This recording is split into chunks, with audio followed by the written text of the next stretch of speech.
이준석은 왜 내부 총질을 했을까? 이왕 이준석 대표 옹호하다가 욕먹는 김에 한 발 더 나가보자.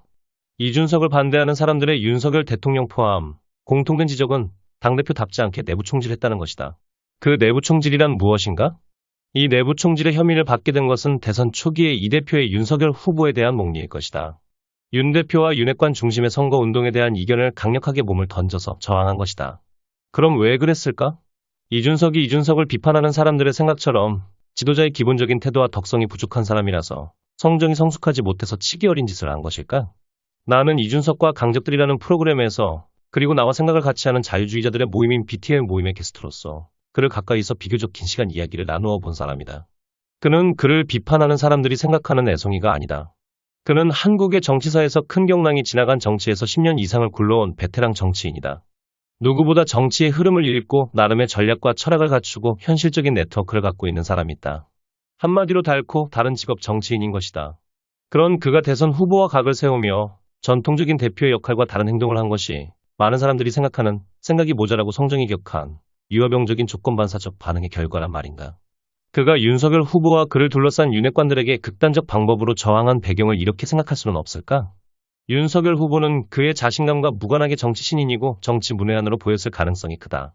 그를 둘러싼 윤핵관들은 2016년 총선부터 선거 때마다 지는 선거를 치르는 전략과 전술을 갖추지 못하는 경상도 지역에 안주하고 강한 민주당에 대항할 창의적 사고는 전무한 고시사시의 공무원 출신이거나 시의원 도의원 하다가 국회의원 된 지역토 출신들이다. 나는 그들이 아무런 총선 전략이나 책임감도 없었던 황교안 후보를 어떻게 옹립하고 총선을 말아먹는지 가까이서 보아왔다. 윤석열 후보를 둘러싼 세력, 소위 윤핵관들이 황교안을 옹립해서 전국 선거에서 이기든 지든 자신의 다음 국회의원 재공천만 보장받으려고 했던 그 부패 무능 세력과 차이가 있었을 것으로 믿지 않는다. 그 무능 부패 집단은 자신들의 재공천의 불확실성의 가능성 때문에 홍준표 대표도 대표로 인정하지도 않았고 홍준표 대표에 씌워진 막말 프레임에 대해 아무런 변호에 나서지도 않았고 홍준표 대표의 낙마를 위해 지방선거의 선거운동에도 적극적으로 나서지 않았던 집단이다. 지금의 국힘당 주류 국회의원들이 그때 그들과 크게 다르다고 생각하는가? 당신은 지금도 윤 정부를 위기에 빠뜨리고 있는 권성동, 장제원, 정진석 등 윤핵관과 국힘당 다선 기득권 의원들이 보수 승리의 지략과 애당심이나 보수 혁신의 의지와 지략이 있는 자들이라고 믿고 있는가? 그런 지형이라면 이준석 대표가 본 정치 신인 윤석열과 전략 부재의 무능과 게으른 윤핵관의 조합은 선거에서 지는 필패의 길로 보였을 것이다. 그런데 그 견고한 기득권 집단은 영선의 대표의 말을 들을 가능성이 없었을 것이다. 그리고 정치 경험이 없어서 귀가 얇을 수밖에 없는 윤석열 후보는 이들 다수에 닳고 다른 가문이설의 혼란을 겪으며 이준석의 전략과 전술을 순수하게 채택하려 하지 않았을 것이다. 이런 상황이라면 그래서 대선에서 패한다면 이준석의 말대로 대선 후에 집에 갈 사람은 윤석열과 이준석뿐이다. 윤석열을 에워싸고 있던 윤핵관들은 탄핵 이후에 보여준 대로 대권을 잃어도 지역구 재선으로 행복한 국회의원을 계속할 것이다. 그래서 이준석은 격렬한 방식으로 자신의 정치적 생명을 구하려고 했던 것이라고 나는 짐작한다. 나는 그의 판단이 다음 두 가지 면에서 옳았다고 생각한다. 하나는 윤석열 대통령이 당선 이후 지금까지 지지율이 역사적으로 쾌속으로 바닥으로 떨어진 것이 그가 정치에 준비가 안 된 후보였다는 것을 증명하고 있다고 생각한다. 따라서 그는 선거에 이기는 전략이나 리더십, 또한 자신감도 없었다는 것을 우리는 짐작할 수 있다.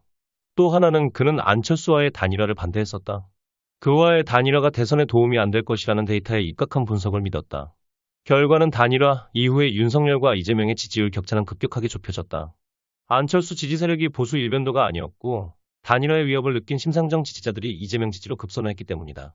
안철수는 대선 승리의 공신이 아니라 정치적 알박기로 장사를 잘한 것에 불과하다.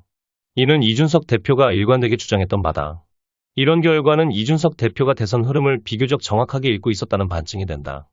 이준석이 내부 총질을 한 이유는 바로 선거에 지면 집에 갈 사람이 자신이었고 윤석열 후보는 이 심각성을 제대로 인식하는 경륜과 준비가 없었기 때문에 윤석열 후보를 둘러싼 기득권 세력의 영선 대표가 할 수 있는 것은 자폭의 위협 수단이 유일했다고 볼 수 있다.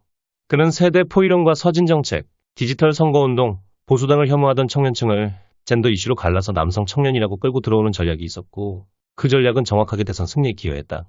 이것이 내가 짐작하는 선거 중 내부 총질이 발생한 이유다. 권력을 잡고 윤석열 대통령은 이준석의 기여에 대한 평가에 인색해졌다. 그는 아마도 그의 어퍼컷이 승리의 주된 원인이라고 착각했는지도 모른다. 그는 상명하복에 익숙한 검찰에서 겪어보지 못한 대찬 젊은이가 불편했을 수 있다. 그래서 그의 생각을 읽은 그 주위의 문고리 권력들이 이준석 흔들기에 나섰고 마침 성상납 의혹이 있었고 그래서 이준석 대표는 다시 그의 정치적 생명을 위해 저항하는 내부 총질에 내몰렸을 것이다. 그가 내부 총질이 노장년층, 보수 정권의 안정을 바라는 지지자들에게 어떻게 비치게 될지 몰라서 성정이 거칠고 품성이 성숙하지 않아서 조건반사적으로 그런 행동을 했다고 믿는다면 하버드 졸업생 이준석. 정치권에서 십수년을 권력의 주변에서 살아왔고 온갖 방송에 출연해서 조금도 밀리지 않은 토론으로 논리를 가다듬고 프로그래밍으로 암호화폐의 시스템 트레이닝을 하고 AI 윤석열을 만들어낸 그를 당신들은 아주 과소평가하는 우를 범하고 있는 것이 분명하다. 그는 윤석열의 꼬봉으로 윤석열의 자비와 낙점으로 국회의원 한 번 하고자 하는 정치인이 아니다. 그는 보수당을 혁신하고 세대 교체의 주역으로 자신의 힘으로 차차기를 노리는 웅대한 꿈을 갖고 있는 길이나다. 그리고 그는 보통 사람들보다 훨씬 지능이 높은 사람이다. 그를 전응아처럼, 지적 장애자처럼, 정서 불안정처럼 치부하는 사람들이 틀렸다고 나는 생각한다. 지금 윤 대통령과 윤핵관과 검사 일변도의 권력층 국가 운영의 비전과 실력을 이준석보다 더 갖고 있다고 보이는가? 그들이 준비된 집단으로 보이는가? 물론 나는 이준석 대표나 윤석열 대통령에게서 내부 총질의 이유를 직접 들은 바도 없고 그럴 위치에 있지도 않다. 하지만 이것이 내가 짐작하는 내부 총질의 본 모습이다. 그래서 나는 그의 행동이 폐악질도 내부 총질이 아니라고 생각한다. 그렇게 생각하는 귀하의 판단을 나는 존중한다. 하지만 귀하와 판단과 생각이 다르다고 자신에게 인신공격과 욕설, 이번 말은 자제해주기 바란다. 귀하들이 그럴수록 나는 한국의 보수 집단 반지성적 태도로 한국의 미래에 대해 희망을 잃게 된다. 세상 제일 쉬운 게 지식인으로는 비겁한 양비론이다. 그래서 나는 그의 대표답지 않았다는 양비론에 편승하지 않는다. 내 생각은 그는 많은 사람들이 생각하는 것보다 훨씬 더 지적으로 똑똑한 사람이다. 물론 그가 정말 성상납을 받았다면 나의 이 평가는 무의미하다. 그래서 나는 그가 혐의를 벗고 세대혁명을 계속해 주기를 기대한다. 그래야 청년들에게 희망이 있는 나라가 되고 전과범 이재명을 영원히 집에 보낼 수 있기 때문이다. 말썽꾸러기 이준석을 정리하면 잘 될 것이라던 귀하가 이제 생각을 바꿀 때이다. 지지율이 말해주기 때문이다.